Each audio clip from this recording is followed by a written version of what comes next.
டெல்லியினுடைய உத்தரவு இல்லாம அண்ணாமலை இப்படி பண்ணியிருக்க முடியாதுல்ல. அண்ணாமலை முடிவுக்கு டெல்லி ஓகே சொல்லிட்டாங்க. டெல்லி சொன்னதன் காரணமாக தான் அண்ணாமலை இப்படி ஒரு கூட்டணியை கட்டமைச்சாரு. அண்ணாமலைக்கு பிதாமகன் BL சந்தோஷ்.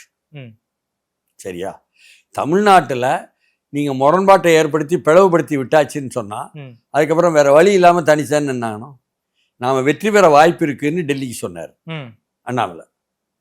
நாம் பாமகவை இணைச்சிக்கிட்டா நாம் சில பல தொகுதியில் வெற்றி பெற்றுருவோம், அதிமுக வெற்றி பெறாது, அது டவுன்ஃபாலில் இருக்குது அம்மா இறந்த பிறகு என்று அண்ணாமலை சொல்லியதெல்லாம் RSS காரர்களும் நம்பி அவர்களும் சேர்த்து சொல்லி அமித்ஷா நம்பினார். நம்பி என்ன இல்லாமல் போனது என்பதுதான் தமிழ்நாட்டில் அமித்ஷாக்கு கிடைத்த பலன். ஓகே.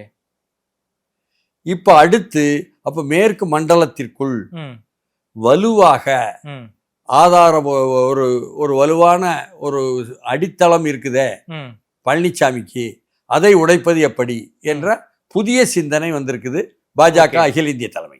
அதாவது செங்கோட்டையன் பாஜகவுடைய ப்ராடக்ட்னு சொல்ல வரீங்களா சார்? பாஜக தான் செங்கோட்டையன் இப்படி பண்ணிக்கிறாரா? ப்ராடக்ட் இல்லைங்க, அவர் எம்ஜிஆருடைய ப்ராடக்ட் தான். ஆமா.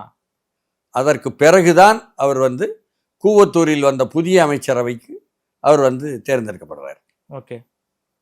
இதுதான் செங்கோட்டையனுடைய வரலாறாக இருக்கு. செங்கோட்டையனுக்கு ஓராண்டு முன்பே அமித்ஷாவை ஓராண்டு பக்கத்தில் அமித்ஷாவை போய் பார்ப்பது என்பதும் இங்கிருந்து அவரை ஏற்பாடு செய்து, செங்கோட்டையனை பொறுத்தவரை என்ன சொல்கிறாங்கன்னா, அவர்